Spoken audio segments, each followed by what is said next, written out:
morning, and welcome back to Into the Jeremyverse. Hey, how's it going today? It's going pretty good. Uh-huh. It's been a chaotic morning, Yeah, as all mornings are. Uh, so we had a different program scheduled for today, but scheduling conflicts kind of came up, and these things happen. It's kind of what the biggest joke about role playing games. it is the hardest part, especially the older you get. I think it was easier when I first got into it because, I was like 11, so I didn't have much going on. Right. But like any hobby, squeezing time out, it's like you have to sacrifice somewhere, Yes. make the time. Yeah. And sometimes it works out and sometimes it just doesn't. So, here we are in the Jeremyverse where titans roam the world, avatars of the elements changing the landscape as they pass through it. The sentient races of the world strive together to herd and corral these giants and protect their civilizations as they can. The savage dragon mercenaries are one such expert at titan wrangling, but it is such a difficult task only the greatest see action on the front line. These are the stories of recruits striving to prove themselves worthy. These are the hallowed tales of their heroism. Or they will be soon. Uh, We're working just not this morning. But we're glad you're here. We actually had some stuff that we were talking about ourselves, about our previous experiences that we brought up and wanted to go over more. Um, yeah, well, we talked about this morning before we even started how we got back into it. We've talked about last time how we got into it originally. This time was just interesting how both of us wanted to play again. Nobody was there to play. Everybody was interested, but nobody would pull the trigger and jump the gun and get on. And we both said, I'll host a campaign. And then within 2 weeks of each other, we both started campaigns with each other playing. Yeah. I think our first session had just you and another player. And then the second session, another player joined. And by the fourth session, we had like a full party. Yeah. Just because I'd go into work and I'd talk about it with people.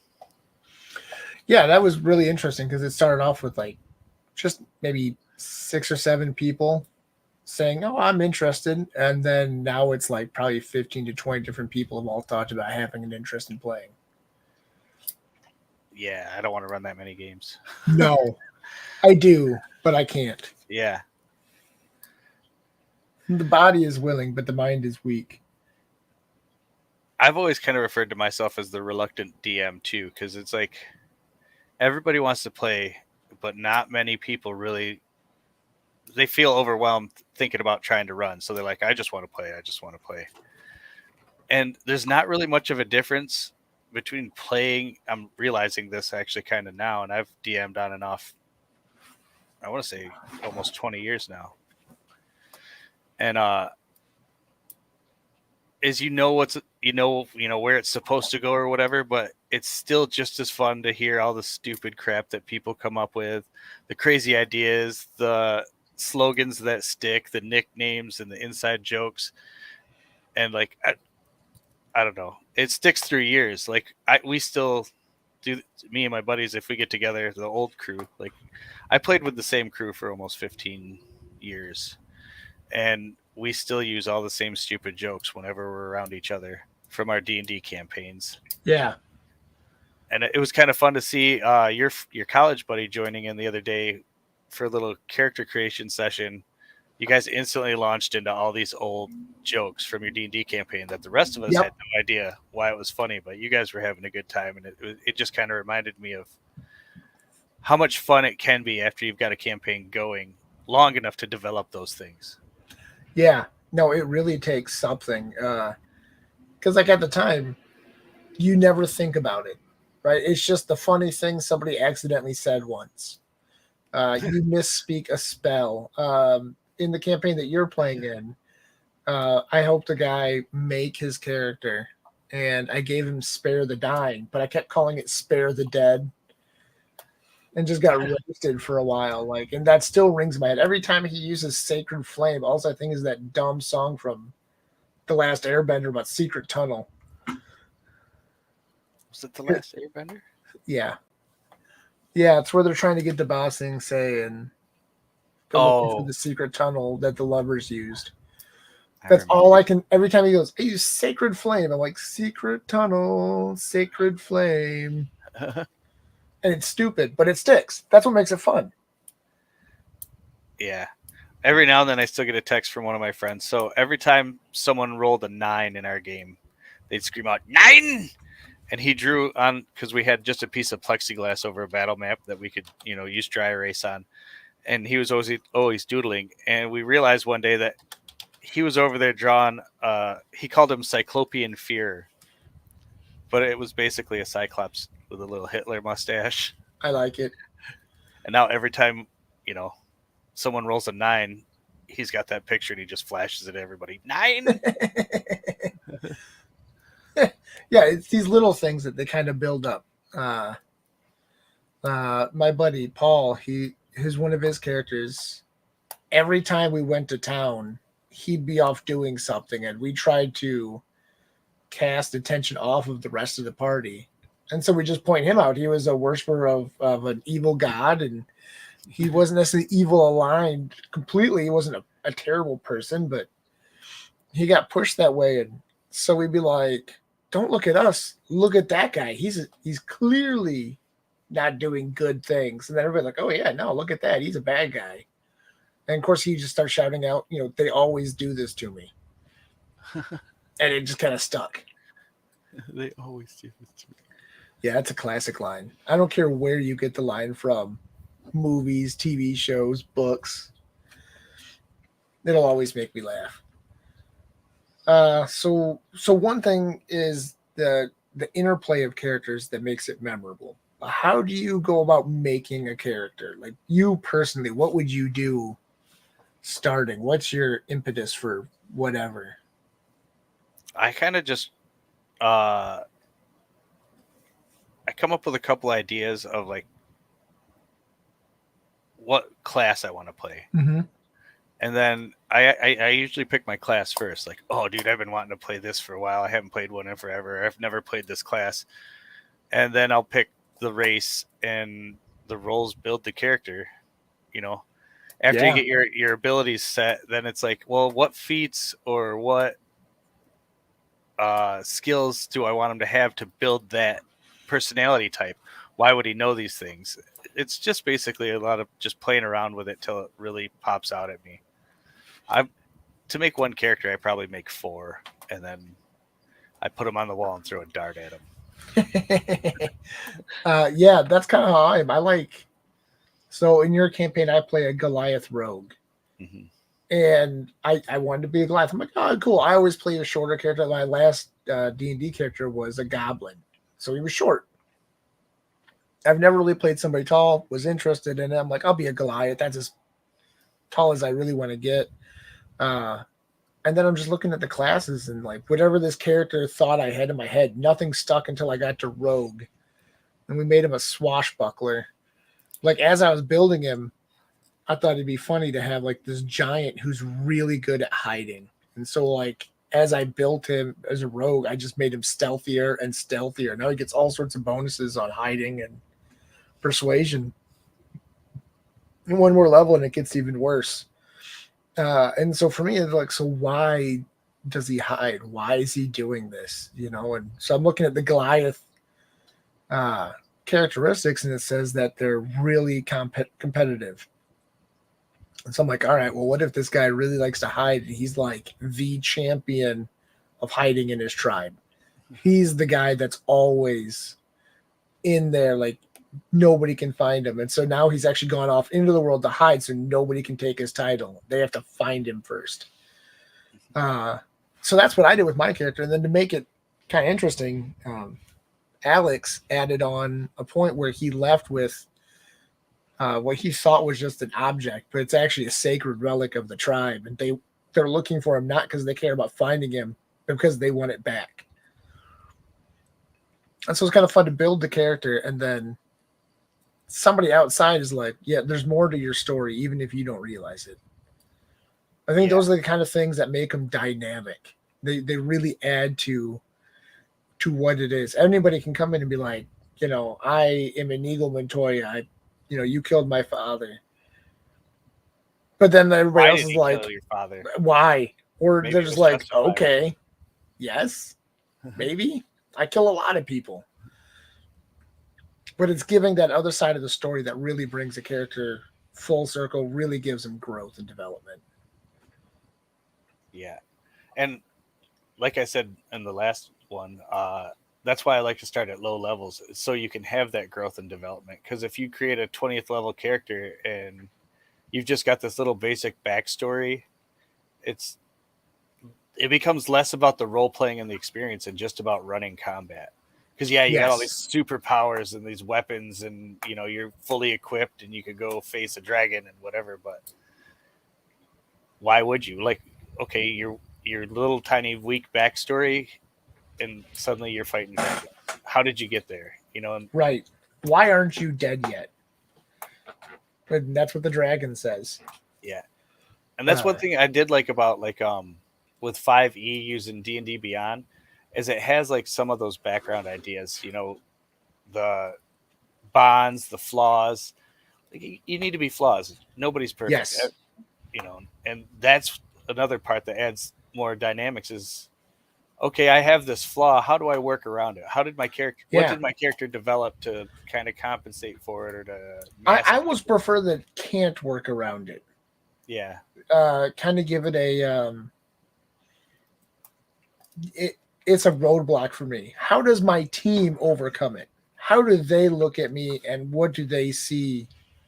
Uh, like, okay, well, it's stairs. He clearly can't walk upstairs. He's very uncoordinated. So now we're gonna hey, we're gonna take the slide every time. Can you walk up a slide?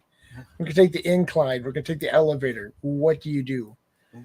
Um, He has a phobia of stairs, so he has to climb ropes everywhere. He just brings a right. grappling hook everywhere. Like, We uh we had a guy in one of our Shadowrun campaigns who he would go, I'm a professional. And every time you take 2 or 3 shots, he would eject his the clip. He'd take the clip out and reload it every single time and then put it back in. I don't think it was built as a flaw, but it worked as a really good one. It made him actually kind of interesting. yeah, that would be frustrating. Kind of like the Like guy as a who's like, party member, like, damn it, Tom, get your shit together. yes, Empty the clip, then load we're it. not done. We're not done. They're still shooting at us. No, this takes only one action. I'm fine. You guys take the lead. Uh, no, I love it when we find a fall behind on given stuff. And I think you don't want to play a stupid character, right? Nobody wants to play anything like that's just a bad idea. It's poorly executed. It's poorly written. It's not fun. It's fine if the character is an idiot. It's fine if they're unskilled and unsuccessful. But like you need to be able to have a reason why they're like that. Like why does your barbarian have a -8 to his intelligence? Because how is he running around? How is he able to walk? Does somebody tie his shoes in the morning? All Does he he just knows, go barefoot with a loincloth? Who puts the loincloth on him? So I he only like knows to, 3 phrases: rage, I gotta poop, and yes, where's food? and not always in that order and not always separate. I've raged because of one of the other two. Uh, yeah, one thing I like to do is come up with an idea for a character and just spitball it, um, and then find a back way to make it work. Uh, so I wanted to make a druid, and I'm still going to key him up at some point. A druid who hates trees. Like his parents died when a tree fell on them when he was a kid. And so like he learned druidcraft like from the animals and he got really into nature and he learned how to talk to plants so he could tell trees how much he hates them and they suck. Shrubs, flowers, they're fine. Trees, trees need to die. We get oxygen from sea plants anyways. We don't even need trees. Sorry, you just reminded me of a character from Hello from the Magic Tavern. Nathaniel Quillarvin. A tree killed his father, so he just goes around kicking trees and developed an incredibly strong kick. Right. Perfect. Like, it's the dumbest thing, but it's not a stupid character. Like, it actually, the character has an identity. He has a kind of a goal. Like, I'm going to kick trees. It's not a big goal, but it shouldn't always be like, you know what? I want to go kill all the dragons, because that's a big goal. You can get there, but you're more than likely to die on the way. But if it's little ones like, I'm going to get over that hill, or my character always has to climb the hill that's in front of him, then it's something he can always do. Which way do you go? I don't know. Which way is uphill? That's the way we're going.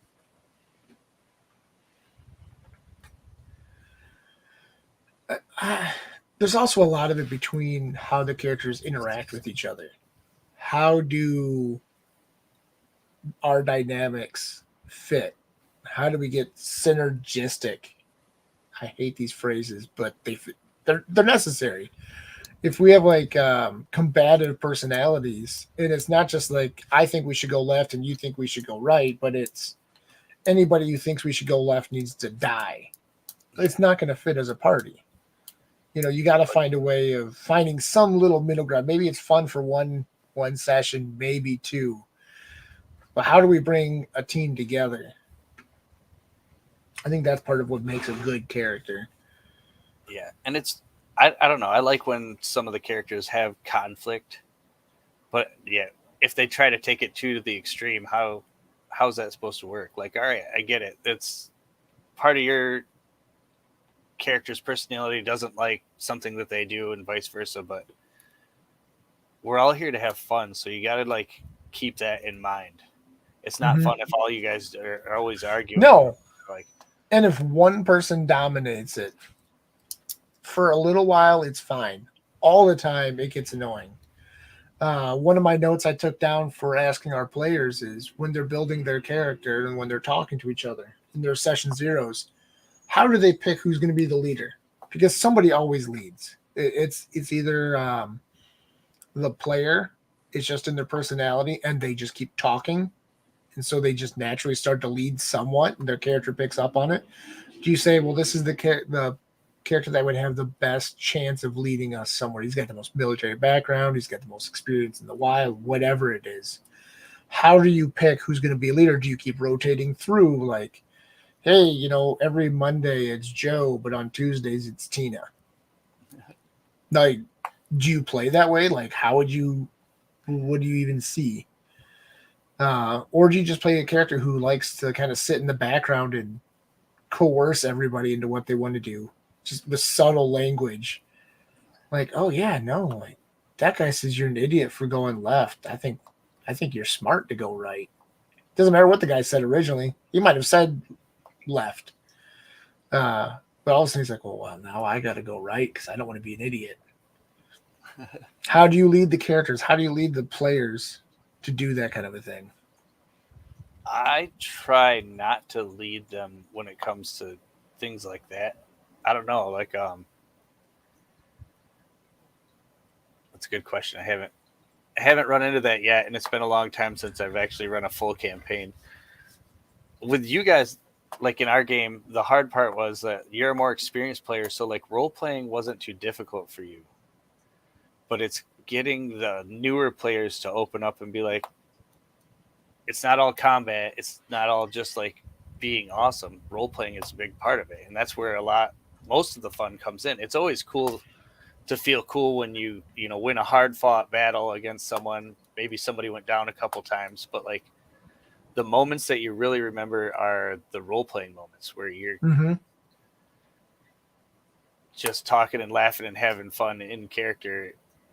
Those are the parts that kind of really, it can be a fun game just in combat. I'm not trying to talk badly about people that like only combat, but for me and in my experience, it's when you really open up and role play. So like we ran 3 or 4 sessions, and you were great. You knew what you wanted to do with the character, but everybody else was new, and they kind of they were kind of acting like murder hobos. It was like anything I put in front of them was just supposed to die, and that's not necessarily true. Sure. So, I created a little spur where it kind of forced you guys into role playing. Okay, if you want combat, you're going to have to role play through this to trigger these actions to get the combat.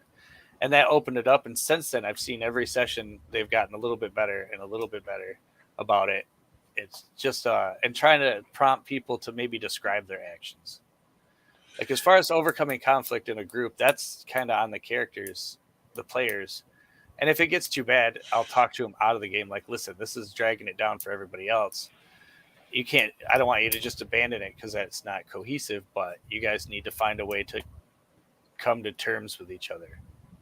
Like, figure it out. You can't fight each other the whole time. It doesn't work in friendships. It doesn't work in parties. It doesn't work in just teams. Like even if you're like at a job together and all you do is fight, somebody's leaving, and it's not necessarily on good terms. It just will not work. You can be combative, you can be antagonistic, but you can't be straight on. I'm not working with you, or no matter what, I'm always going to be doing this the same way. My character tried, I failed with the rogue. I never played a rogue before, and he tried to do something that was not in character, and he almost died. And like, I think the other players did help him come back, and they gave me a good excuse to kind of go the other way. And like you said, 5th edition does a pretty decent job of giving you some backgrounds to choose from. And one I chose from him was he's from the people, a man of the people, whatever they want to call it. And so when I enter situations with anything that seems semi-sentient or even talkative, I'm pretty sure he would try to talk to a tree if it looked approachable. But Nato looks at it, what is the common man? Where is this thing coming from? That it's here. Why is it in this dungeon? Does it want to be here? Is it trapped in here? And so his first thought is, let's make peace with it. But if we have to, we're going to end this because I want to get out of here. I miss the sky. He's been trapped in a dungeon, 2 weeks now? It's been like 10 sessions, but he's just been in this dungeon. He's like, I want the sunshine. And we had one spot where sun had broken. There was a hole in the ceiling. And he laid down in the sunshine and just took a nap. He's like, I just want the sun on my face. Get me out of this hole. That was a fun scene because it was a pickup scene in the session before. I remember you guys had killed a 2-headed snake, and there was a monkey attack, which didn't have to happen, but some players switched straight into murder hobo. They're like, oh, something to kill, fireball. But that was great. He's over there. He's like, Nato just lays down and takes a nap. Everybody else is kind of searching around the room. And it was a great time to surprise you with a surprise fight. Yeah, that was what I really love that scene because the next thing that happened was a vampire attacked us. It was a couple swarms of bats, and my character, all he could see was the bats. There was a wall or something in the way. He couldn't see the vampire. And he's assuming that everybody else is attacking these bats. And eventually he gets knocked into the middle of the room, and he looks and he's like, what's that guy doing here? Like, I thought I already killed you. Didn't we already kill you? Yeah. Nato doesn't like to make the same mistake twice. If he killed you once, he's going to make sure you stay dead the second time. That was one of the great things, too, is that wasn't like... I mean, I planned it from the time you guys had that fight because nobody remembered to stake him. So you beat him, you got him into torpor, and then you're just like, all right, we're going to take your shit and peace out. And we did. Yeah. And it cost us a friend. Yeah, someone died in that one. Yeah. But no one saw it coming. And those are the real fun parts. Like, you think you got it all figured out, and then it's something else. Yeah. That was fun. It was good. It was something where it's like, I can't assess the entire scene. I'm not a battle master, I'm not the player. I'm the character. And that kind of brings me to another talking point I wanted to really get into was this isn't a game with a clear ending. None of them. You can put a clear objective, right? You have to get the sacred chalice. You have to bring peace to the kingdom. You have to get the king on the throne or dethrone the villain, whatever it is. But there's really no winning or losing as a straight objective.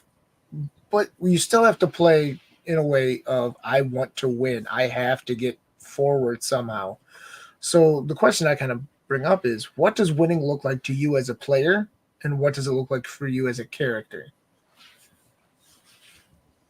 Well, they're kind of the same thing. As a character, it's just to, succeed. Mm-hmm. Well, if my character's succeeding, I'm succeeding. Like, I guess winning as a player to me looks like when everybody's having fun. Mm-hmm. Like when you look around the table or at all the screens and everybody's laughing and there's these in-character jokes going on and they're building. That's winning as a player, but as a character, yeah, it's overcoming whatever obstacle, the big bad guy or whatever diplomatic situation. If my character is trying to open a store, like successfully opening that store, and whatever you're, I got the brain fog. The 12. So one thing I thought about for a while is as a DM, what do I push my players to do? What is the end game I'd like to see them? How do I push an end game on them that isn't just take down the monster? Do you want to retire or do you want to die adventuring? And what does retiring look like? I have enough. Your players just found, or your characters in my campaign just found enough wealth to start something, anything, a company, a homestead, whatever they really wanted to. They could probably retire with what you guys just found in a dungeon, at least for a while. So when I look at it, I build a character. He's out running the wild, but he can't do that forever. He can't hide forever. I still haven't found Fernando where he's going to end up.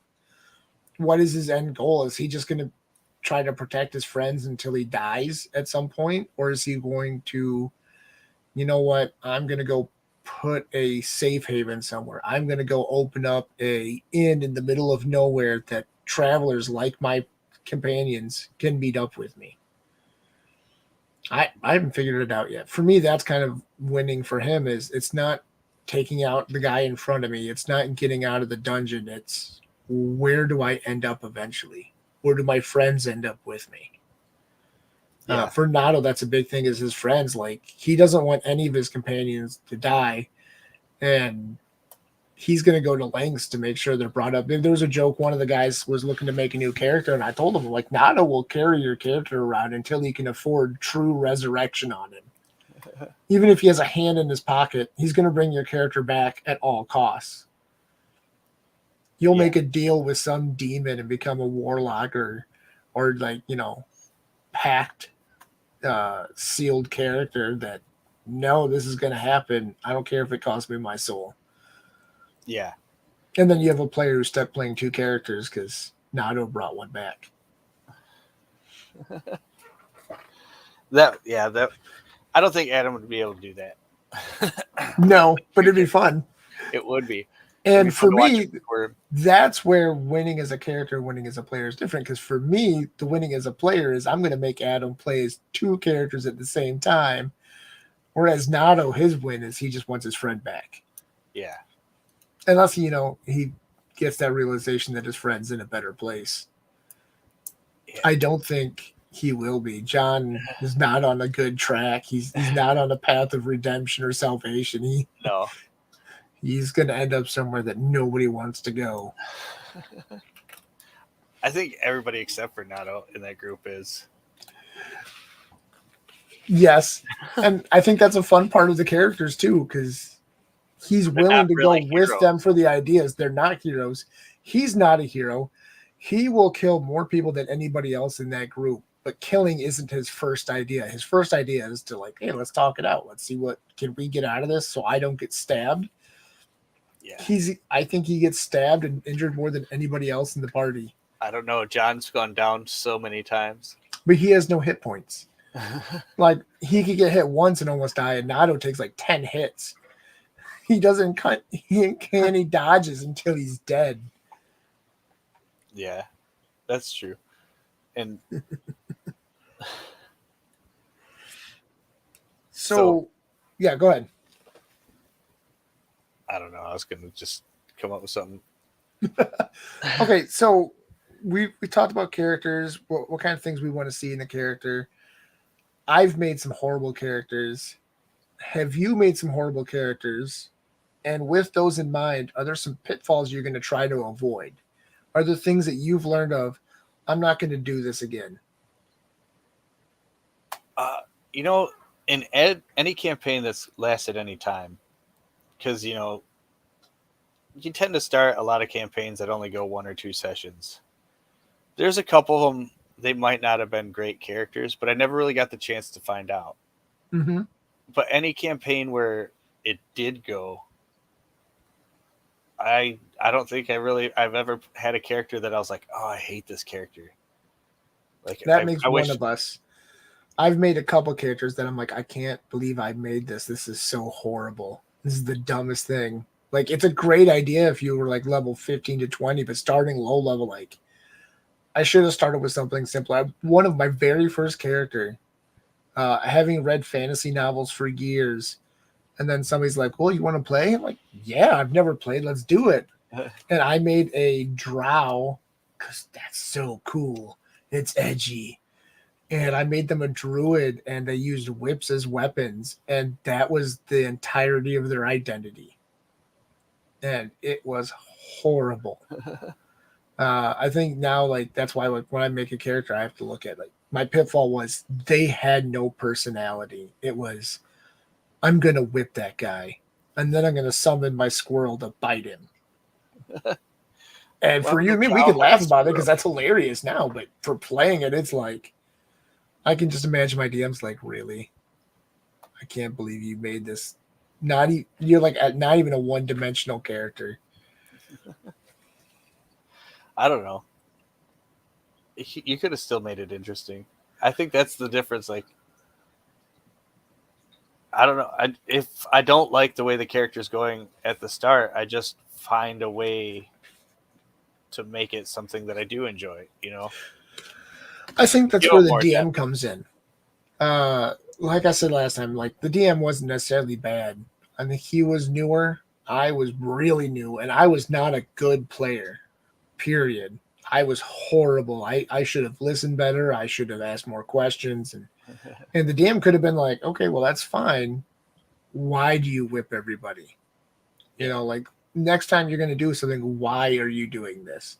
And that player, like that, I'll say that player because I'm different now. That player that was there in that game, he just wanted his character to kill things and he wanted to be powerful.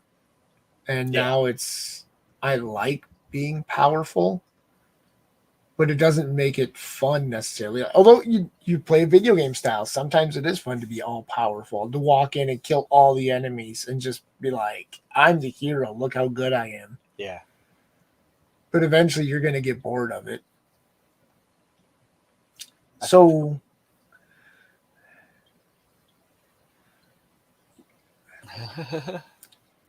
how is this a good question? So when you go through a campaign, when you go through a quest, when you go through a dungeon, does your character want to do the entirety of it? Are they the gamer that has to have 100% completion? I've cleared it. I've gotten all the challenges. Or is it, you know what? I'm going to get through this dungeon, beat the dungeon, get what I can and get out. Do I have to explore every room? Do I have to find every hidden thing? When I was younger, yeah, it was.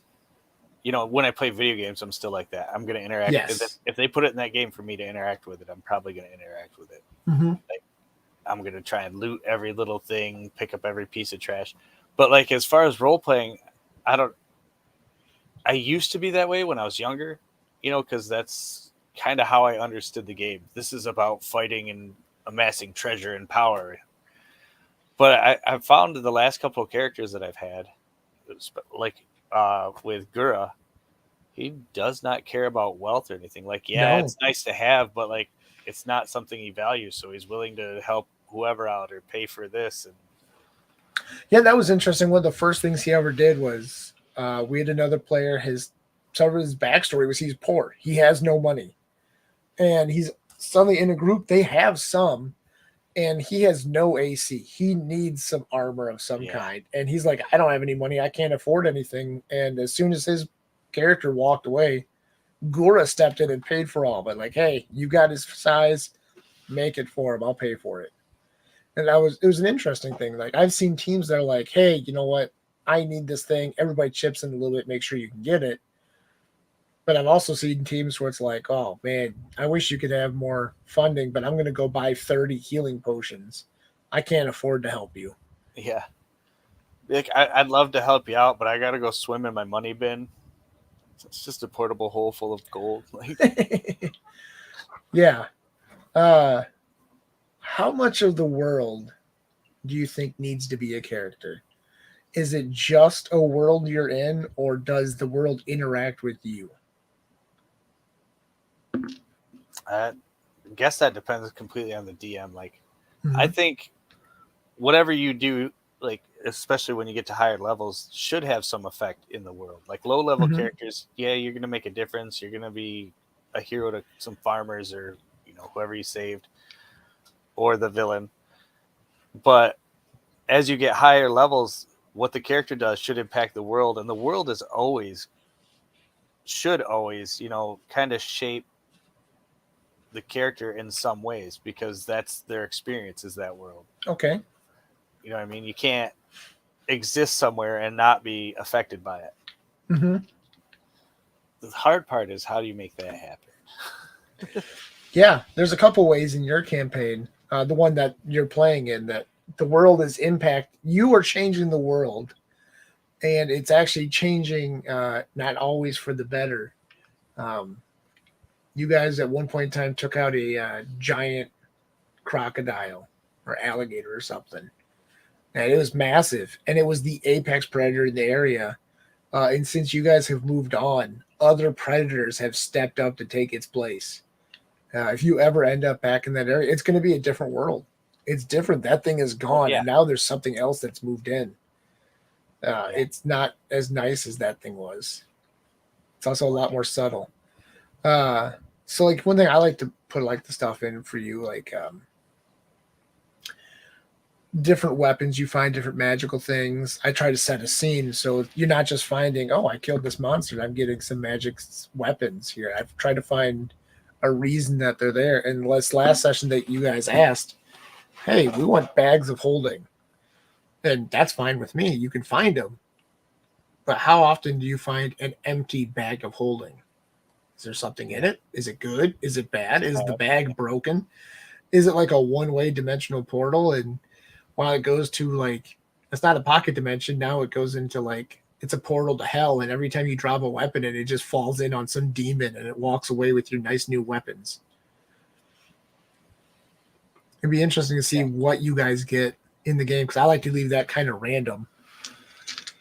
Have you seen? There's a creature, the Bagman. I think it's called the Bagman. But basically, it's the spirit of someone who died in a bag of holding and is able to move between bags of holding and is always Oh, trying to find the bag that it went into mm-hmm. in an attempt to escape. So it'll come out of the bag and then try.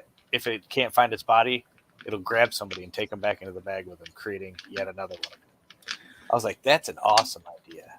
See that I like that. I've also seen the one that I liked was a party was facing off against a lich, and accidentally put one of its phylacteries in the bag of holding.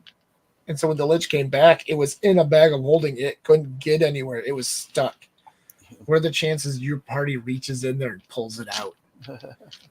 Like you reach in and you grab your something and it grabs you back. Like you said, the bag man, like, oh. Or as we were talking on one of the Facebook groups, it's a bag of bees. And you just open up and just swarms of bees come out. Just have them keep coming out until the bag gets shut. What happens? I proposed once for a bougie bag of holding where it was a part of high level adventurers or some serious merchants, and everything that went in there was really rich and decadent.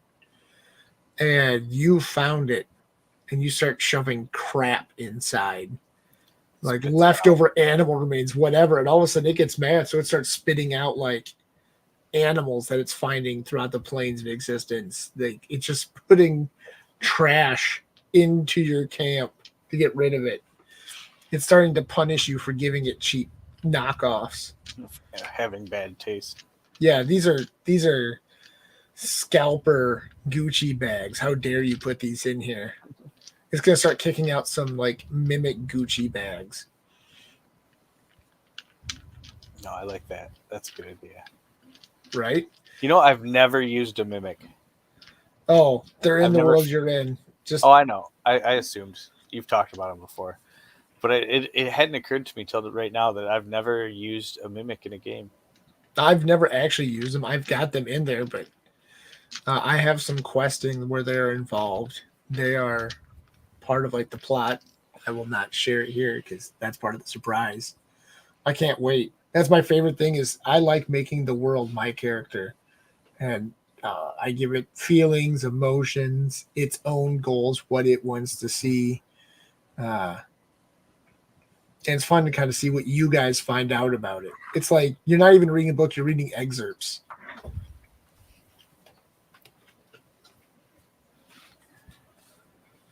Oh, I just want to play. We talk about it a lot now, and I just want to play. Yes. And that's so. When we first started, we were talking about how scheduling can be frustrating, but so can. I mean, it's still a scheduling issue, but we've already had a player drop out, and it's kind of frustrating because they, you know, good guy. I really hope he finds a way to make it work and come back, but like he knew the time commitment. And that's what turned out. Like we work overnights, we work 12-hour shifts, and he was like, "Oh, I don't think I'll be able to stay up." Well, you knew when you started it. You made a character sheet. Like we've talked about this several times for a while now, and all of a sudden you're deciding, like right before we're about to start doing session zeros. But at least it was before the session zeros, and not like Yeah, and we play several campaigns, and we'll gladly put him in one of them. oh yeah, Like we're not gonna we're not losing him as a friend. It just happens to be this one situation he had to step away from, and it happens. I have a couple other people that wanted to play, but the schedule does not work. I know that sucks. I really want to play with you again. We're still looking for players. yeah. We're gonna start calling people's moms, be like, "Hey, can you come over and play?" Or wives, I guess it is now. Yes. We're old. We're just gonna have to tell the police, don't check in my basement. That's where I keep my players. I have my dungeon down there. Yes, that's how we roll. Modern problems and modern solutions. I didn't think kidnapping would be the modern solution to role-playing teams. I just had a flash of that scene from old school, where they're driving around in a black panel van, just kidnapping people off the street. Sometimes it feels like that's what you got to do to get people to play D&D. Just surprise them, grab them at the grocery store, coming out of the library, whatever. I do it a lot because I'll be talking to somebody at work or just a friend or somewhere randomly like, do you do role-playing games? Do you want to start playing? You're good at stories. I like your ideas. You can talk nice. Let's make you a character and you're playing on Saturday. I don't do that. Wrong answer. Yeah. You are the weakest link. And then you got the people like in my game, we had a guy, he'd never role played before. He heard us talking. He got pretty excited about it, honestly. Joins our game, misses the first game. Well, actually, we were doing it over Discord, and he was on there swearing at his Modern Warfare or whatever, which was kind of funny but irritating at the same time. Misses the second game, shows up for the third game, and like some of the best role playing I've seen out of these people yet. It was really cool. Ever. Like I loved it. I was like, yes, this is going to help push the other people towards role playing more. And they're not bad at it. It's just, I don't know. Sometimes it just gets stagnant, and one person has to kind of carry it. And then he missed the next session, and I was just like, you know what, dude, you made 1 out of 4 sessions. We're writing you off. You're not going to be in the game, which sucks. Right. And actually, I can't wait to get him in somewhere else. It's going to happen. It's a matter of time because it was really cool to play with him that one session because he played off everybody else. people were able to play off of him, and he made it interesting. Yeah. Yeah, and I told him, like, we'll try again later, but it's just not going to be right now. Once you get it Yeah, figured out, or you get bored of whatever game you're playing, then we'll make it happen. yeah, yeah. It's interesting with me. Like, I really want to get on this, so I've kind of given up a couple different hobbies. Not entirely. Like, I'm not giving them up forever, No, you just back but burner. it's yeah. Like, I really want to play Diablo 4 more, but I'm more interested in playing this role playing than that one. Yeah. Same. I got Baldur's Gate 3, and I started playing a little bit, and then this came up, and I'm like, you know what? I do not have the time for this right now. I'd love Hmm. to, but it'll still be there when I do have the time. So Right. No, it's good. It's gonna as be long as I keep everybody at work shutting up with spoilers and stuff. But I oh, guess it's I'm gonna ruin it tonight. I'm gonna look them all up just to ruin your life. good luck. There's just so many different avenues that game can go.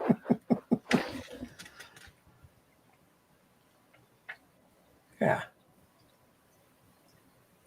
Are there any kind of restrictions you like to put on your characters? Like when you make something, when you make somebody, you're like, actually, sadly, the guy we lost, he rolled really well for his character, and he wanted to. He asked if he could make one of his stats actually negative, just to make it more interesting. Is there anything you like to do with yours, or are you fine with whatever comes rolling out? I'm fine with whatever comes rolling out. Like I Mhm. could see that. Like if I rolled something and it's all like 14 and above, that's kind of boring. Like, oh, I'm Mhm. just great at everything.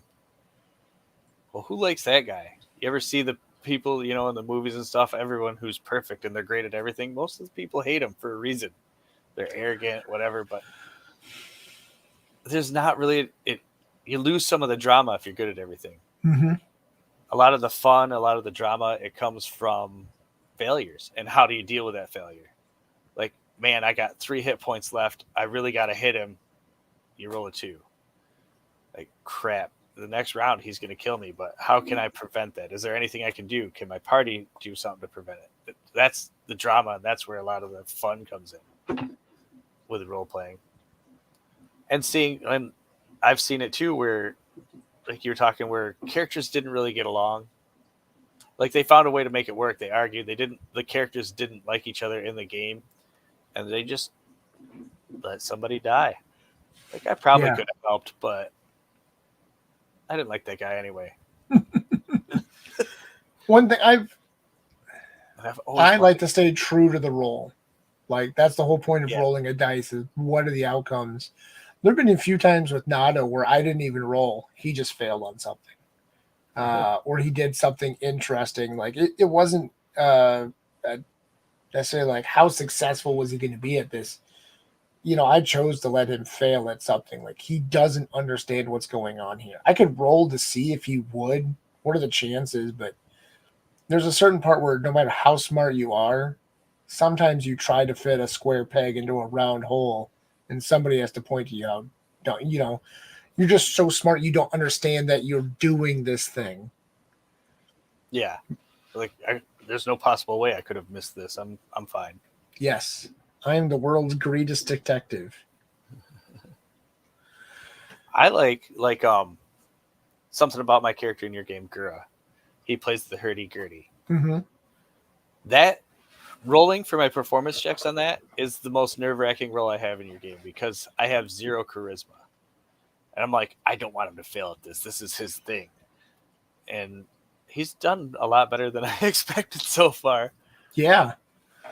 But it was like one of those things during character creation. I had no intention of making a character that played an instrument or whatever. If I've never played a bard, I actually have thought about leveling as a bard with Gura, but it was included in the background. You get an instrument. I'm like, okay, I got to pick an instrument. Well, I'd recently discovered the hurdy gurdy, and I'm like, this instrument's awesome. This is what my character's playing, and it's added a lot to our game. I think, like, I think so.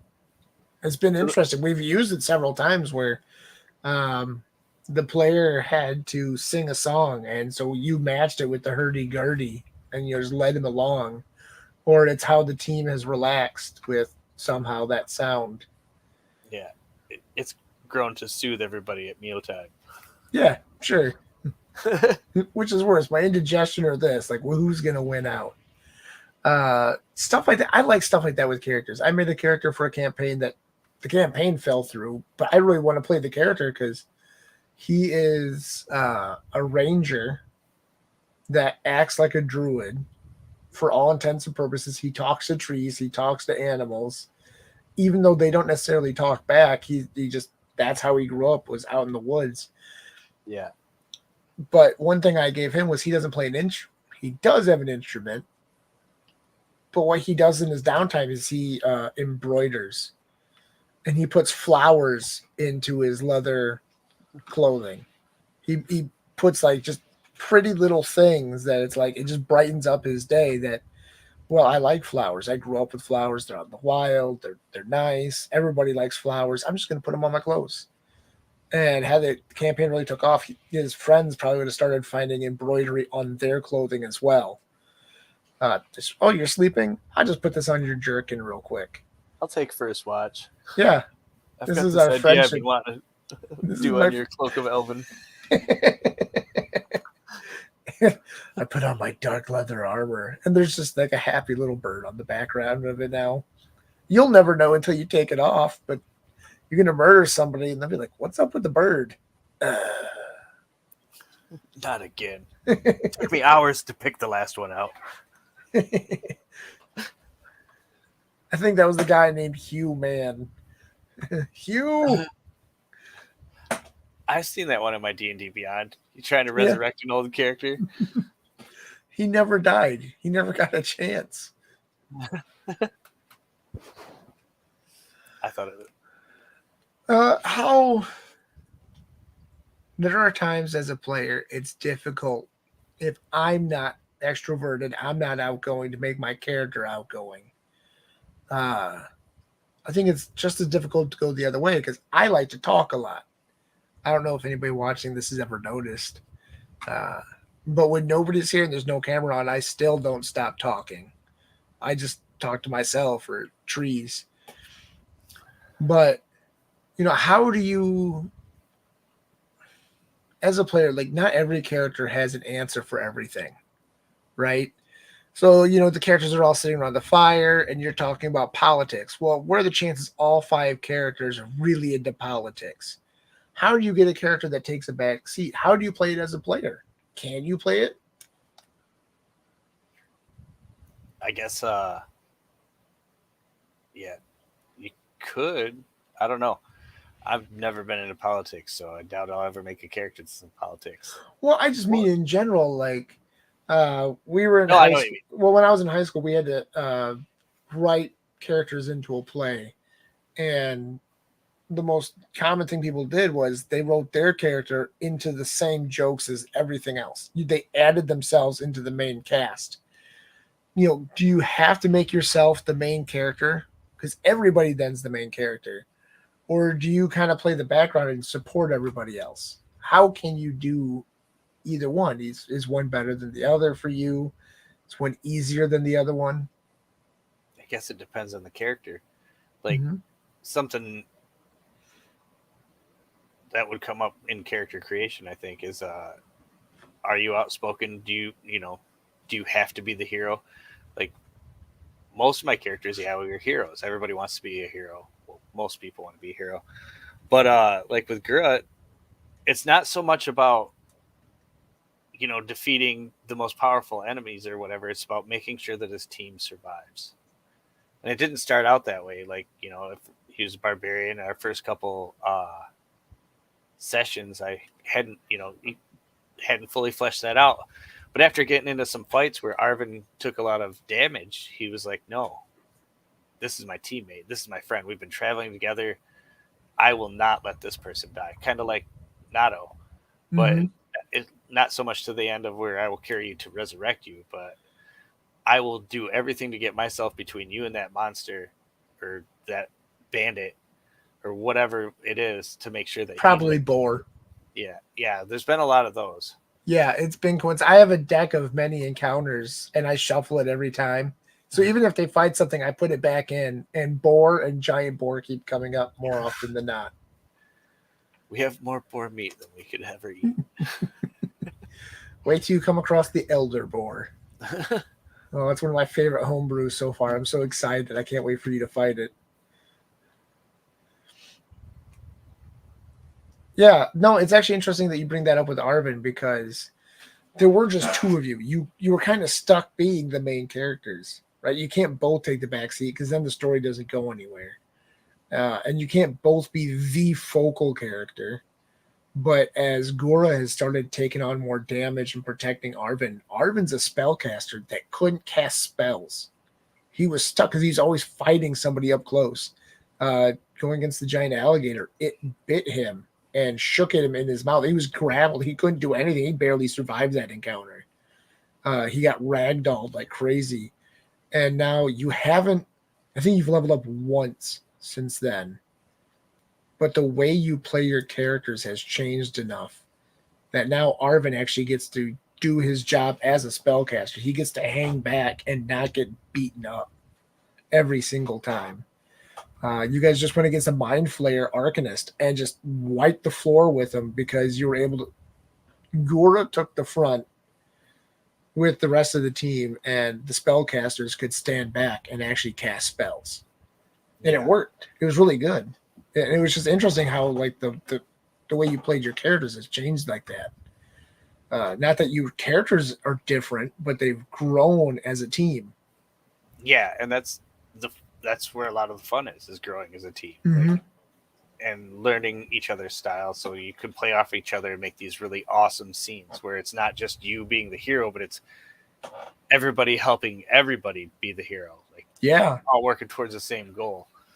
And we've been trying to develop some mechanics that our players actually use to allow them to actually assist each other in actions like moving through their same space or setting each other up, but it hasn't really caught on yet. It's fine. That's one way I like to change the game. That's why this is into the Jeremyverse, because these are my rules. And one of those is in D&D, when you move through the space of an enemy or a friendly, it counts as hazardous terrain. It's hard. It's difficult. You cannot just move through it simply. But you're a team. So kind of like the inside jokes, you have inside knowledge of each other of, hey, give me a leg up, and you let the guy run up, step in your hands, and you throw him over you to get around you, or you move enough out of the way that he goes by.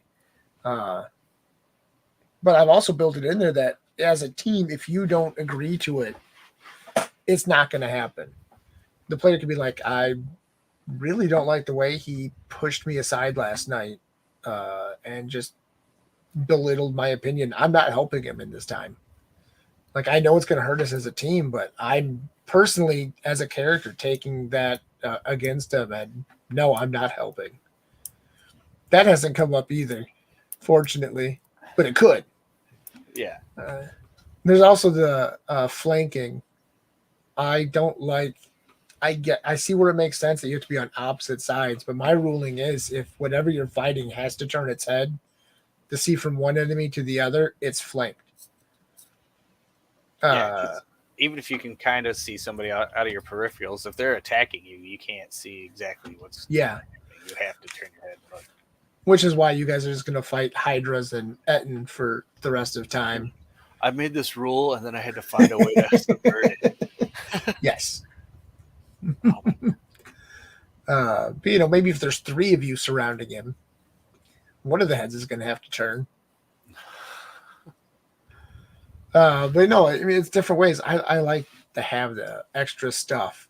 The way that people use inspiration or hero points or whatever they want to call it in our world, that you get 1 dice and you can add it to yourself or a teammate or an enemy, and it either gives them advantage or disadvantage. And you guys really haven't needed to use it yet. I want you to have to, but it hasn't come up. You've also put that we could give it to somebody to automatically make a saving throw. Yeah. A death saving throw. Yeah. It can't be your 3rd saving throw. But if somebody's in fight for their life, you can use it as their first one at least to not stabilize, but give them that 1 leg up. I guess you could do it the other way too. You could use it as an automatic fail. You may not want to say that part out loud. Say it quietly. Yeah. Just text it to me. Text it to me. Sorry, but that counts as your third fail. Where'd the other one come from? Malice. You shouldn't have eaten the last of the stew last night. You should stop eating into the microphone.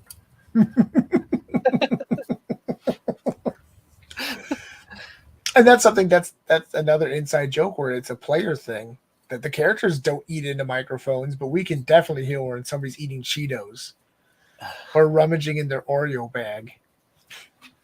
It's funny too, because like I'm not. Your game is the first. My game and your game are the first games I've played online. Mm-hmm. Like using this resource, and it didn't quite. At first, it didn't scratch that itch I wanted. Like I was used to playing. Like I said, I played with a group. It was almost 20 years, and it was every Sunday at Soup's house. And his wife would always make us these amazing meals, and we'd play for like 8 hours. Well, nobody's got time for that anymore. So now we're condensed down to 4 hours, and we don't even get together. It was like it's over the media, and I didn't feel like I was scratching that itch. Like it was like almost there, and I was still having a good time. But it's developing more and more into that. I'm getting more comfortable, talking over video. Yeah. Camera. I didn't have a camera last week. It was very awkward at first because I was the only one with a camera turned on, and now we've this is the only time that both of us are actually on camera. The rest of the time we've just been using icons, and it's fun. I love my icons, but you miss some of that, like the surprise in somebody's face. Luckily, we have some players that surprise in their voice. He's the only one, and we're gonna hide it in his room and not tell him.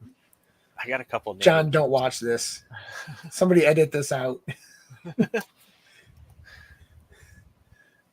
But yeah, no, it's interesting. I have played online. It was not via camera. We played on Instant Messenger, and it was a Shadowrun campaign, and it was kind of interesting because you could see when somebody was typing, so you could see kind of what they were saying. And we didn't do a lot of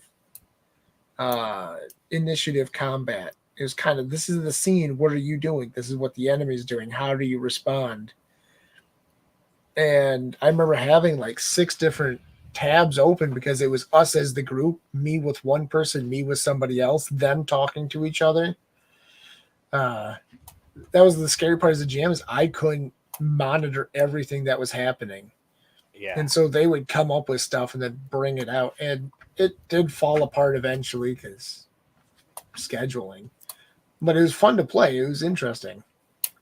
It was kind of cool because in that case, the entire story was in text. It was spread out. But if I wanted to go back through and see exactly what somebody said, I saved them all. Who knows where they're at now? Lost forever, probably. But we were talking about, recording all of our stories and putting it down in writing at some point. And it just interests me. Like, how dumb is it that I want to go back to this one moment and relive when my character almost died or somebody else got saved or we chopped the head off somebody, some monster somewhere? I don't know. That seems pretty common because I find myself sometimes like going back to books that I've read before and reading certain scenes and shit. Yes. I don't know. They were so good, and I just wanted to experience it again. In my favorite books, I've got a couple that I've reread multiple times, and I still get to my favorite scenes, and I just get excited because I know what's coming up. I know the outcome, and I still want to see. I can't skip anything. You have to get there naturally. Yeah. Only monsters skip around. Well, I'm playing. You're a monster. You are. My ex says that all the time. I'm not your ex, and I say it. It's no, it's fun. One thing that excites me for playing on video that we're putting on YouTube here is just I can go back and watch it again. Like I want to go back and make shorts of somebody when they're like, no, I can't believe I forgot to take a healing potion and I just got ganked by, something. Some horrible beast of unnameable origins. Yeah. I'm excited it's recorded because I want to like go through and put a bunch of fake mustaches on everybody and re-release it. Like this.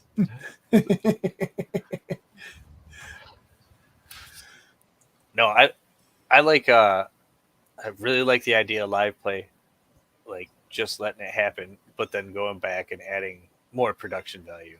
Like Yeah, I don't know why, but that part really excites me. Like finding the right music for each scene and like cutting down the bad parts. You know, where combat drug out too long, where people were taking 10 minutes to decide what they want to do, which hopefully we won't have. I'm trying to lay down some rules, and I guess Paul and John were the only two that got it so far.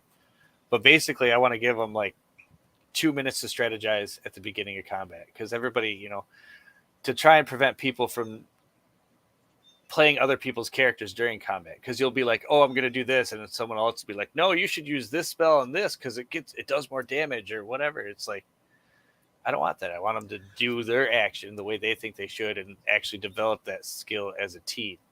So I'll give them like 2 minutes before to talk about how they want to fight it, and then they have to just make that happen or change it.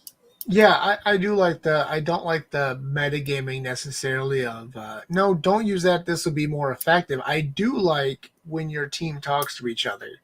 In So I think that character. usually comes up as part of your time maintenance for combat is you can't say complex things to each other. You can only it's a 6 second thing. You can't give a big expounded breakdown of why this monster is weak to fire.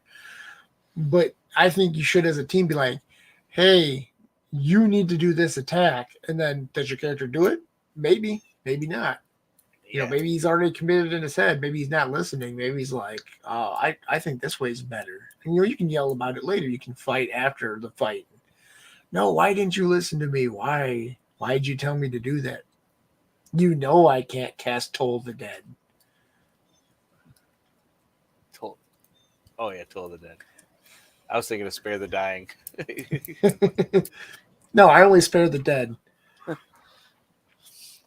Yeah, I no, still but think you should be able to use spare the dead and like injure undead. You shouldn't be here. Go rest. I'm gonna spare you from this existence. I, Everybody knows I, existence is pain. I could have swore I saw a mechanic for that, but who knows if it's official or not? Because I read so much, you know, I don't care. homebrew stuff and whatever. But yeah, I would use that in my game. Like I positive want energy, positive healing energy is gonna hurt the undead. I want to see somebody using Goodberry in a slingshot to injure undead. Like 1 HP at a time. They're just flinging them in there. And the skeleton's going down eventually. That would be a better use of good berries than Harry's. Or perhaps you're feeding like zombies, like he's trying to bite me and you're just feeding him salad every time he bites. Just a bowl of good berries and cream. Nope, another bite. Almost there. Here comes the hand. No, that's always an interesting one of how do you hurt or the undead? Is there a dynamic for healing them to death? Like, are they at negative and you're bringing them up, or what is it? No, I think it should have the opposite effect. I think so.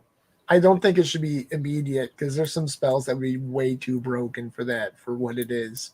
You're just casting mass healing and you just wipe out an Yeah. entire group of zombies. Or like going that route, it might work, but it only does half damage. You roll the damage and then have it, and that's what you do. Right. You take penalties for doing it wrong.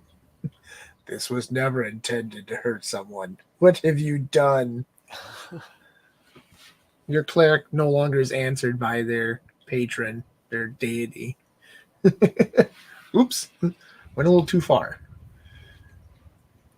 And that's something that's interesting. I haven't seen it in a game yet, but I've always wanted to kind of run it. But like in the Dragonlance series, Mm-hmm. how the gods have turned their back on the world or whatever, and clerics can't do it anymore. Well, could there be a ritual that the cleric could go do, some sort of penance, or like depending on whichever god you chose, to re-earn that favor, or is it just gone for good? Yeah. We were talking about that when we're talking about this world of what do we put in for the pantheon here? What kind of deities and villains do we have? Uh, what caused them to do stuff? We passed a couple ideas around, and some is maybe they're punishing the sentient species. The world deserves punishment if they turn their backs. Well, then how do you get clerics? Right? Have they done something to try to redeem themselves? Are the gods bored of turning their backs, and if they come back around, or is somebody going behind the back of all the other gods just to get after Yeah. some bet? So for our world, that's definitely stuff that's come up as a conversation of which route are we going to take with this? Because it doesn't have to be unique. We don't have to be the only ones in the world to do this, but it does need to be at least unique, set up for our world. Interesting for me is as we're building this world, all my documents for it just call it Titantopia. I do not want to call it Titantopia. I have a name for it. In the campaign that Gora is in, it's called Halbkugel, which just means half sphere. That's not even the name of the world. That's just what everybody started to call it. Names are important. How important is a character name? Do you feel if the character has a dud of a name, does it hurt them as a character? Or if like a dud character has a really good name, does it resurrect them? I think it speaks more about the player than the character. Like if you can have a crap name and a great character, then it doesn't matter. That great character was a part of our group, whatever. But if you have someone with a great name that's a dud character, it better be a hell of a name to get a little bit of redemption. You know what I mean? Yes. I'm going to have to snicker every time it's said or something, or laugh out Right. loud at work some point when I'm thinking about it and how stupid we are. Every time it's said, you have the sound bit of a horse screaming in the background, like Young Frankenstein. I've played with some characters where like the person just has a great name. That's not to say a bad character, but it's like the name. You've definitely married up. You're out of your class with that name. Your character doesn't fit well enough. I've seen it the other way where it's a great character and it's just like, why do you have that name? Lloyd. Who names a character Lloyd? No, I like a good name. I like a pun. Puns go too far sometimes. Yeah. There's a book I like where the guy is missing an eye and his name is literally Fork in One Eye, but it's spelt all funny. Oh, yeah. So if you ever catch me playing like video games, I always try to make the character. I think one of them, his name was Lamppost, but it was spelt really funny, and so it didn't look like it was pronounced Lamppost. But he was just mundane. It was just Lamppost. That's his name. And every time the game is like, "You're our hero, Lamppost. You saved the day," I just die laughing inside.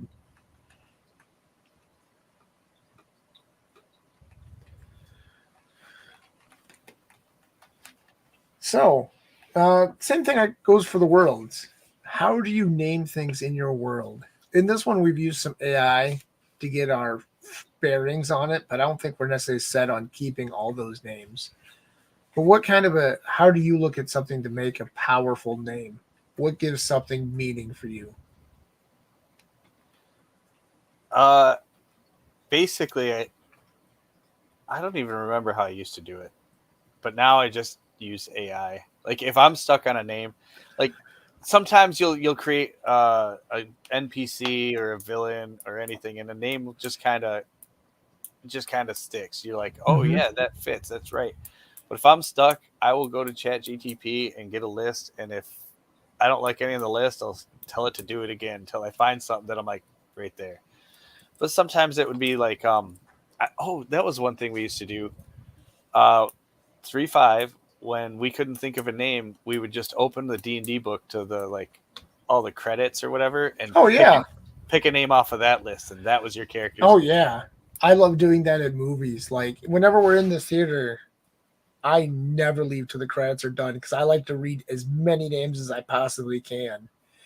And like you're reading it and you're like, this name doesn't deserve to be with this group. It should be titled all on its own. That person is amazing. Thanks to their parents. Yeah. Yeah, I like to kind of fit a name to what it sounds like. In the Helm Google world, the sun is really pretentious. And so I gave him this huge pretentious name. I also like putting a lot of like silent H's in words and weird pronunciations. Oh yeah. Because it's just like, oh, that seems normal. Oh, yeah, but you have to pronounce every letter like it's a hard letter.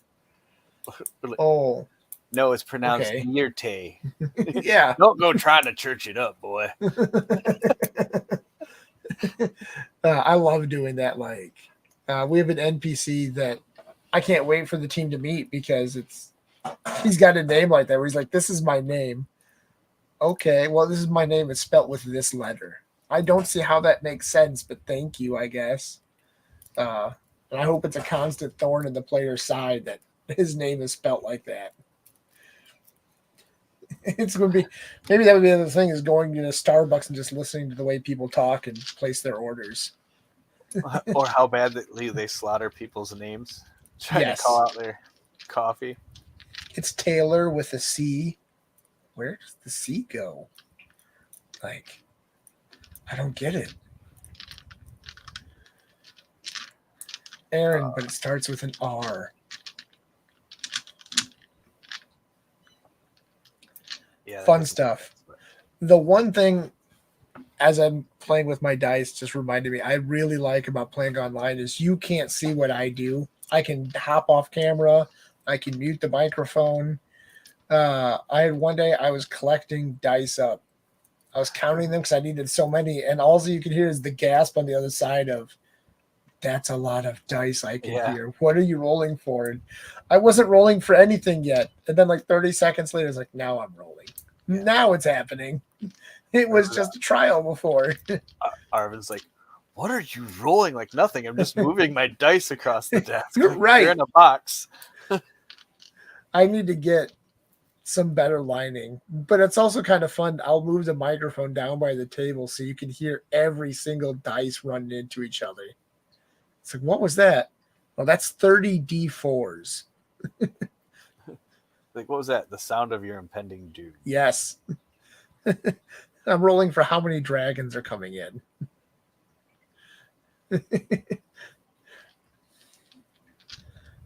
That's fine. I love dice. I don't mind using digital dice. It makes it really easy to get everything counted out, to get it, oh, this is what has to be included in the roll. You just click it and it goes. But there's something old school about feeling that dice as it hits the table and gives you a success or a failure. It's very gratifying. That was, yeah.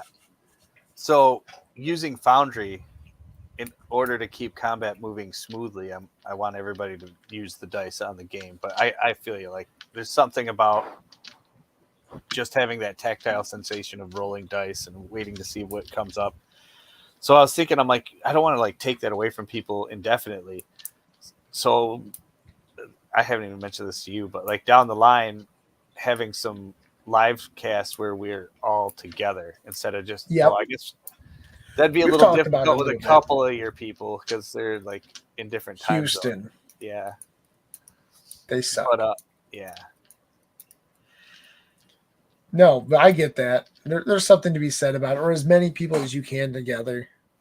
Yeah. One thing that I actually liked picking up from my first crappy character was I would roll dice to see how likely are they to do something. Not are they successful or a failure. I even did it with Nato. There was an axe in a wall. And for me, I can see, oh, well, pulling this axe out is probably a trap. It's going to summon the guy who wielded it. It's going to curse me. Something's going to happen. And so Nato, what's he going to do? He's curious. He has some idea that bad things can happen. So I rolled a wisdom, like just a wisdom check. How Is he going to know better? Is his curiosity going to get better of him? And his curiosity got the better of him, and it didn't trigger the trap, which was kind of disappointing. But it's not a necessary role. I don't have to do that, but it's would I go first? Would I convince somebody else to walk in this room? Would I go take first watch? Like, how would I do it? Maybe it's something that I always say, oh, I always take first watch. Well, does my character really always take first watch? Like, I know I made him, but is that something like maybe it's something that adds to my playing of it? Do I roll it? No, actually, he's going to let somebody else take first watch. He's tired today. How do I incorporate that die roll? That it's unnecessary.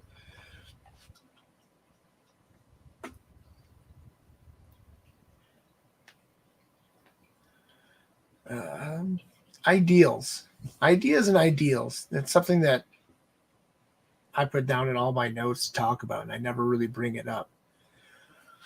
Were there any kind of like ideals that you want to see as you build a character? Do you build them with ideals? Do you build them with ideas? What do you put into it? I guess it depends on how strong of an idea I have when I start building him. Like if I know exactly what I want him to be, but if I'm just kind of winging it and I'm like, I feel like this, I try to ask myself, like, why? How did he learn to be a barbarian? Like, why is he a barbarian? Why does he have these skills? And as you're like thinking about that, you can be thinking about the values. What kind of values? Like, all right, he's a barbarian. What kind of values did my tribe instill in me? Like, to get me to this point. Yeah. We actually had a player with scheduling conflicts. We made a character to run with Dura, and he had like 0 combat ability. Like he could stab somebody, but if anybody looked at him sideways, he was going to die. And it was interesting because his ideals were not for combat, it was for everything outside of that. He wanted to steal things, he wanted to find things, he wanted to explore, pick locks, all of that stuff. His ideals weren't for combat. And I know, like, I've made characters where their ideal was combat. We have players, their ideal is combat. We have a paladin, right? He's all for combat. But it's kind of interesting to see the ideals the other way too. Is there a paladin that can hold his own in combat, but he doesn't necessarily want to fight? His ideal is for protecting people, so he builds barricades. He finds irrigation so that the farmers can have water for their crops. Where do the ideals change for everybody? It's something I like to think about, and I like to push on people. Not necessarily like one specific ideal, but like you said, like, why is he a barbarian? What led him down that path? Does he have ideas? Gora always comes up with ideas. They're not always good, but they're fun. And yeah. I like that. Letting the character have ideas, even if they're not successful. Yeah, like trying to use a rope as a saw.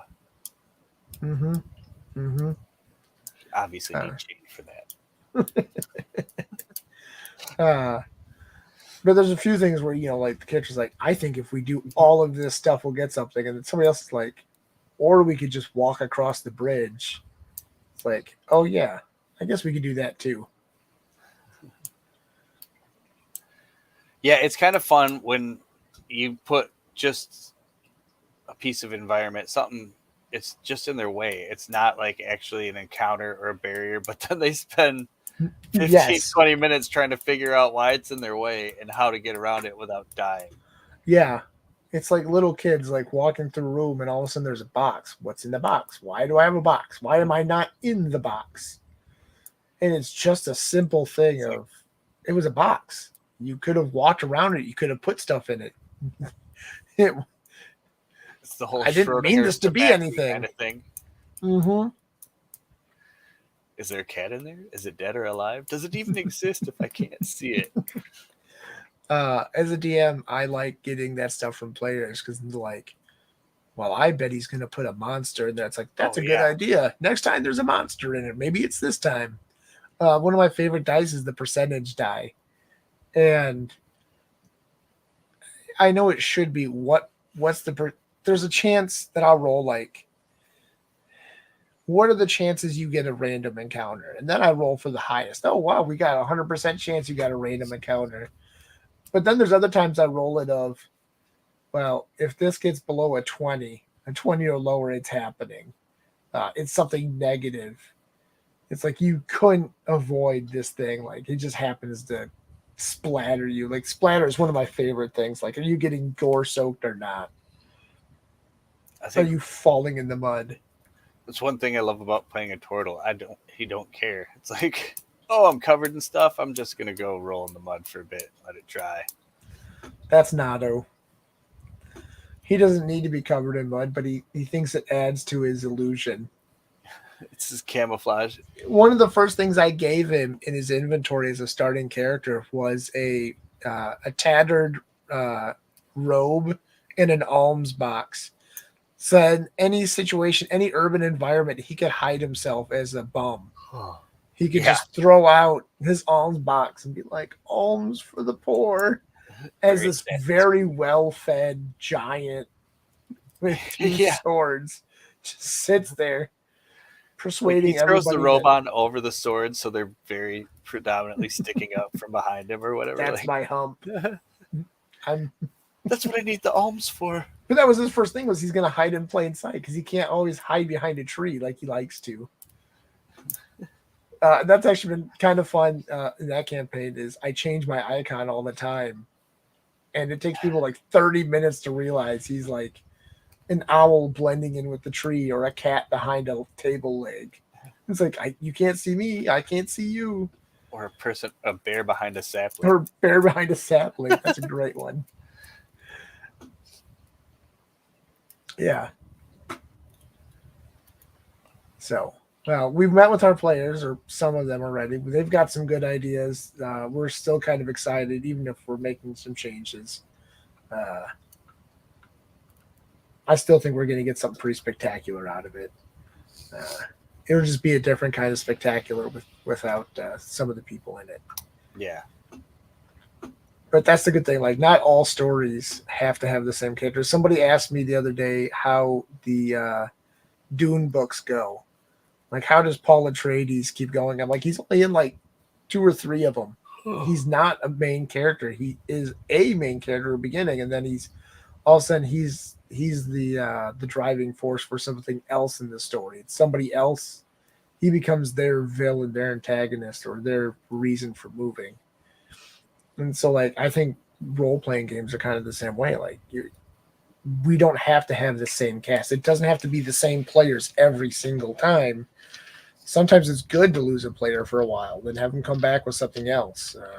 We've talked about that with this campaign of, sometimes schedules happen, and one of the characters, instead of being with the mercenary company, gets called up to headquarters to do a side job, or he gets sent home for bereavement or something. How do we set it up for a player who can't make it for the next month and a half? Yeah. I've gotten a little bit of skill at that lately, with people not being able to show up or faking power outages or whatever they're doing. Yes.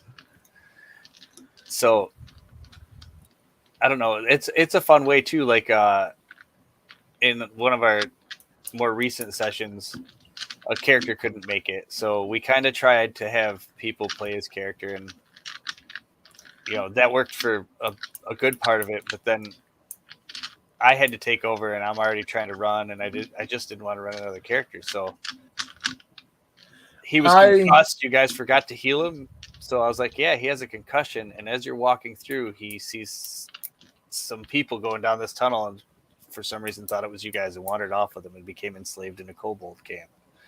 Like,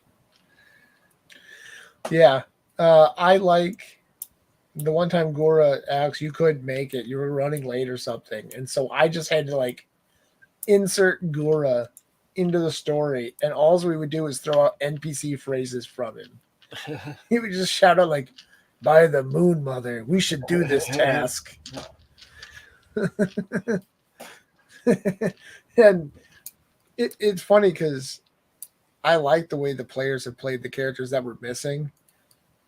But then when they were gone, to see how everybody else interpreted their characters, and I think Yeah.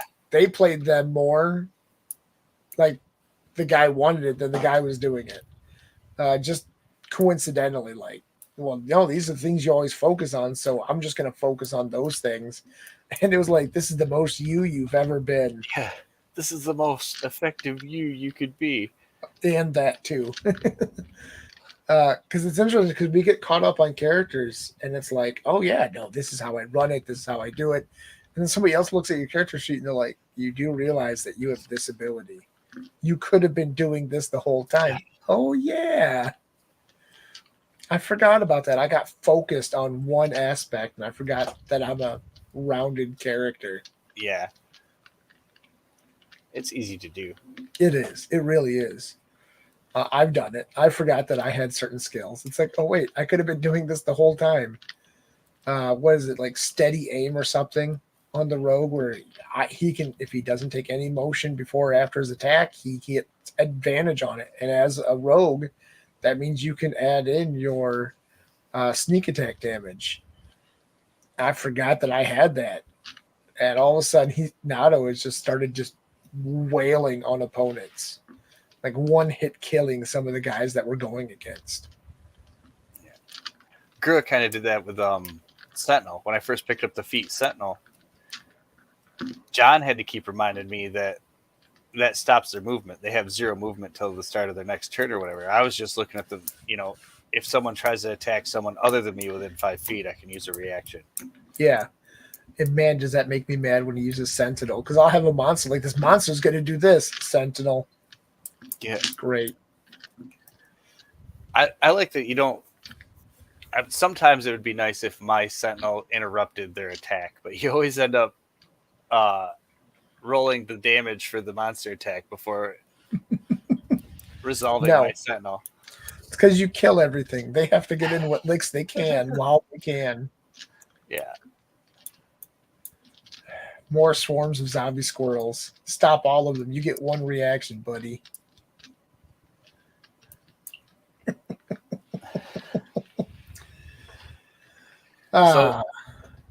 Something we've talked about mitigating difficulties between players, and something that came up recently is we were playing in my campaign, and one player took some actions that another player, it kind of triggered them, due to their upraising or whatever. And he wasn't going to say anything, but then he ended up telling everybody except for the one person he had a problem with. And it's kind of hard to adjudicate between people. I think that's the wrong word. But anyway, you know what I'm trying to say. I'm just proud that you're embiggening your language. Yeah, I'm trying to embiggen my word box because I can't use my swears. they're the seasoning that spices up my life. But it's difficult to mitigate between adults on sensitive topics like that because they can be so childish sometimes. And I'm not saying that the person that was offended was being childish or the person that accidentally offended him was childish, but it's like, it's a slippery slope to walk on sometimes as a DM. It's like all of a sudden we're here to be adults and play games like children, and now you're making me be an adult again. One of my favorites was a back in the day event where the guy cast Fireball at another player because his character's like, I'll show you. And the guy flipped a table up, which reflected the Fireball back. It blew it back and killed the guy who cast it. And the guy was so mad. You can't do that to me. You were trying to kill my character. He defended himself. Yeah. And it ended up, with a guy who had a series of, I'm never playing this with you guys again, which was a fun inside joke because then it became how do we get him to quit every single game we play? And while he is our friend, it was, why are we still friends with this guy? Like, why do we treat him like, why is he friends with us? We're horrible human beings. Why does he keep tolerating this? Yeah. But you're right. Like, it's interesting. Like, how do we go about that? Because you shouldn't have to change your character based on what somebody else's response to it is. Yeah. But at the same time, we're respectful of each other. Yeah. So I may not force the issue, but it's like, wow, my guy always says potatoes. I'm sorry if you don't like potatoes. And it brings back, you know, I'm sorry that your Irish parents were memories. flogged to death by potatoes. Right. You know, I get it and I agree with it, but at the same time, I'm not necessarily going to stop 100%. I may Yeah. not make it my, but then, do I make it my focus? Do I pull back a little bit? Like, you know what? I don't have to say potato all the time. It's funny that you say that because my youngest son actually does that, except it's the word pizza. He just says pizza out of nowhere. No one say anything. Pizza. Pizza all the time. He's stimming that way. And sometimes it's like, I swear to God, if you say pizza again, I'm going to duct tape your mouth shut. Like, Yes. My son, for like 2 years straight, started every day by going, Dad, I'm a bird. That was it. I'm a bird. It's like, at first, it's like, I'm very annoyed by this. You need to stop right now. My adulting can only go so far. But then eventually it's like you know what, whatever. You're a bird. I don't even care anymore. yeah, it doesn't make a difference. Birds eat outside. Good luck. Just start giving him sunflower seeds for dinner. No, I said that we're wood ducks, and I'm going to kick him out of the nest and see if he can fly. No, I end up teaching my youngest to a couple different stems to kind of break it up. So instead of saying pizza, it started just snap your fingers. Just start snapping your fingers. And then that started to get old. So we've come up with a couple, but yeah. Yes. Being a DM is not like being a dad, where you're my kids, and sometimes I want to strangle you. I just can't. Yeah. Either in this case, it's because we're online or for ethical reasons. Don't make me use my Dungeon Daddy voice. I'm not mad at you. I'm just disappointed, players.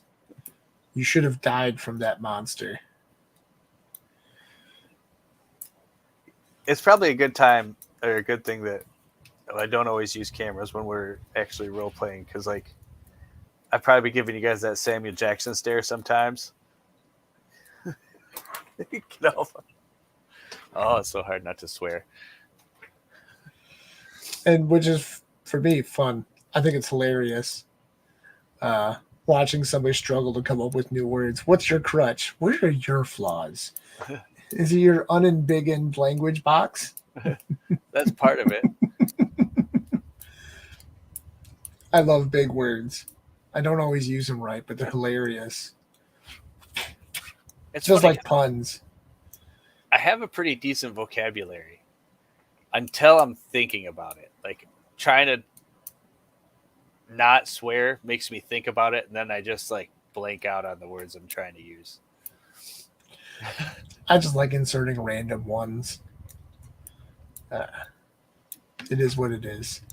I think it's more interesting to come up with something new and see if anybody catches on to what it is or what it really means. Yeah. That you're actually trying to curse. And yeah. Yes. Why does he keep saying green is the grass? Yeah, I think in your game I was trying to come up with alternatives, and I looked up like German bird names and just assigned those to different swear words, but I kept losing the list and forgetting to try and do it. Just bird names in general are fantastic to shout out. Oh, big. Oh, double-breasted warbler. It's just not as satisfying. No, I think it is. But you have to add yeah, double-breasted warbler. Wait, what? I don't remember warbling or double-breasted. I'm not sure where this is. Are you having a stroke? You son of a sand crane. What was the one we used the other night? It was like a spell. And we just started putting it in as like I don't remember what it was. It'll come up later. Yeah, I'm drawing a blank right now too. But anyway, I think that's a good spot to call her out today. This is about our regular time we want to run to. Yes, I like that one. I don't know if we can say TED Talk. Oh, it's too late. Oh, jeez. Oh, my dog's Goodness. awake. I know. I see your bed coming alive. She didn't want to move, and I was like, I need to make the bed. I'll just throw this blanket over there. It doesn't matter. While we were getting ready to stream, my cat was on me, just sitting there like, this is where I live now. It's like, well, you're going to have to get out of here at some point. So, no, thank you for joining us. We'll be back again next Saturday. Hopefully, we have people with us and not just pets and opinions. So, we'll see what we got. We'll see what you get. Either way, it'll be pretty entertaining. So, Please join peace. us. Thanks.